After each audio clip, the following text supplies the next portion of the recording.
That's a lot of topics right there. Well, that's because I'm not like any of them. So I don't want to talk about any of that. Just erase all that. No, just kidding. We're live. I'm trying to take this label off as to be up here non-branded. What's up, yo?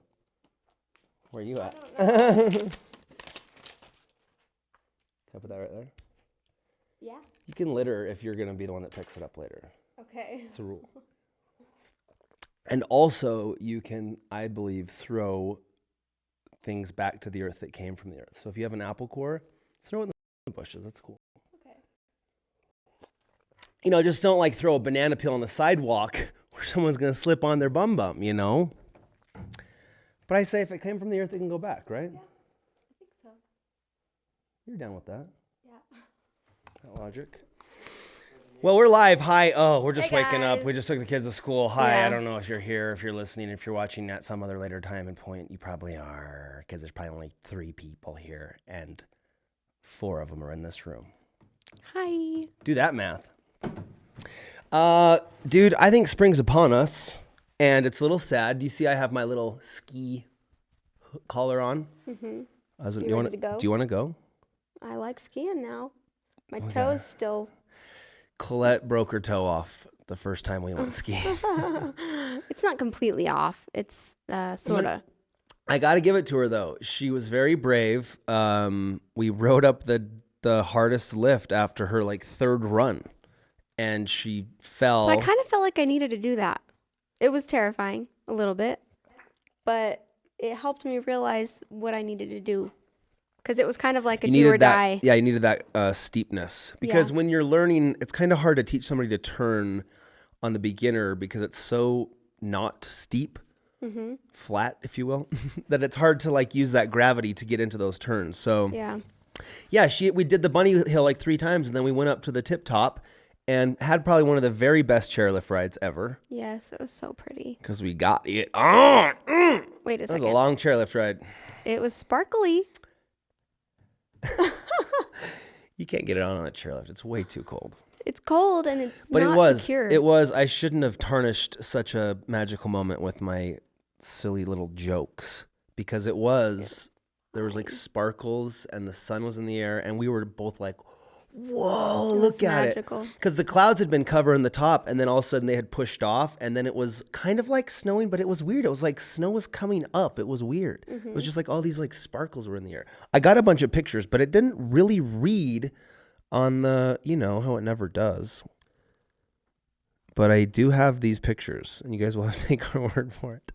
Anyways, okay, maybe we should just do the podcast. We're not very chattative, are we? We're kind of just waking up.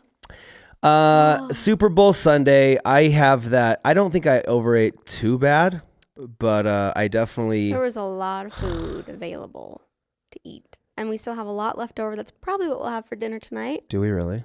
We do. Mom had these little cheese rings. What did you have for Super Bowl Sunday? She had these. She called them party wheels. Party wheels. It was cheese wrapped in a tortilla. Cream cheese. Oh yeah, that's what it was. It was so cheese chewy, and there's these little things on the inside of it. Something chives, vegetables. And really, I mean, your daily caloric intake would probably only allow for maybe 1 or 2 of those. I might have had a baker's dozen. A baker's dozen. A solid baker's dozen. But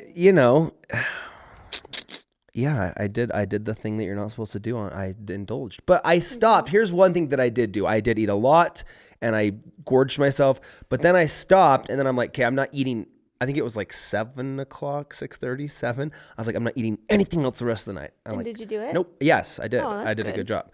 So I did have 3.5 hours of digestion and water drinking going on before bed. So I feel like I got around the turn. I didn't. Anyways, how was your Super Bowl Sunday? We kind of didn't. It was kind of a non-event, wasn't it? It was kind of a lame. We didn't really.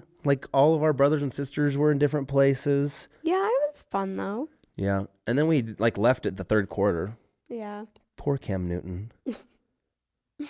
What can you do, Cam? I think that, I don't know when we want to get into this because I know Blake has a few things to say and I don't know if we want to put this in the podcast or do it in the live show, but. I think we should do it in the podcast. You want to? Yeah. Blake, what do you want to say? I just think that Cam Newton should have got the MVP for the Broncos. I saw your tweet. That's a good point. I will say this though, that missed call at the very beginning, that kinda changed the spiraled tide of the everything. game because that was a catch. Everybody, I'm just like, how did those referees get Yeah. away with that?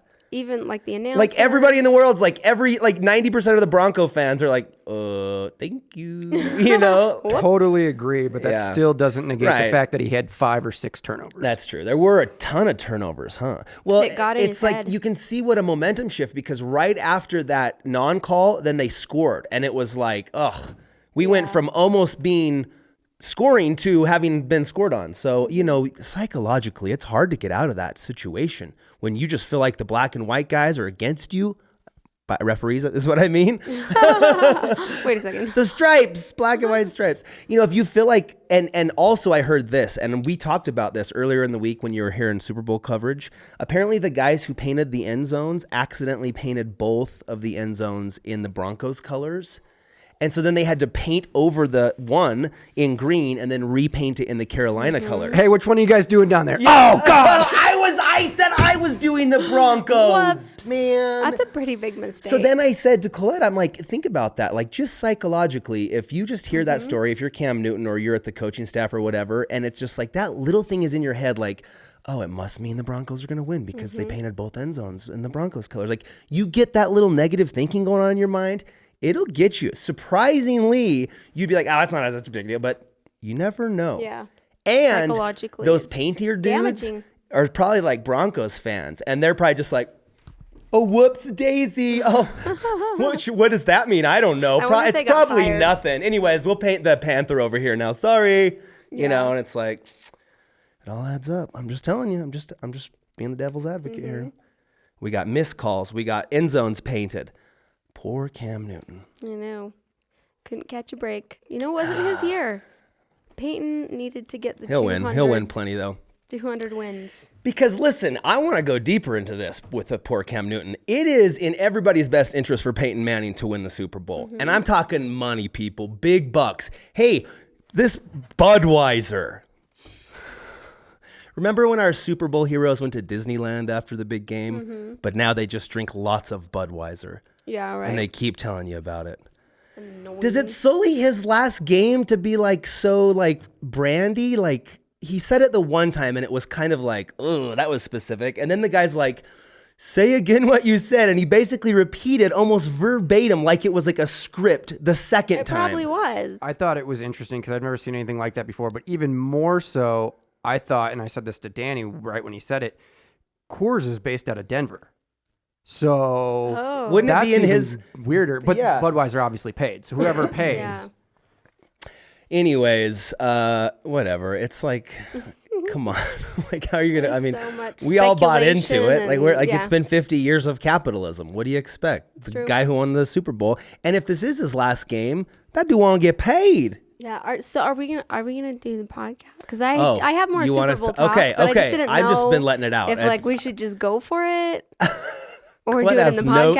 podcast. Just talking words. Okay, well, we're going to wrap up this live show. Be sure to watch the podcast where Colette will give you all her stats and dats on Well, Peyton Manning. I'm talking What about the Eli halftime. Manning eye roll gif? Oh, that's what you want to talk I'm talking about halftime Beyonce. and the Okay, Star we'll- Spangled we'll- Banner. We'll get Like, into there's a lot. Beyonce here in episode 156 of the podcast.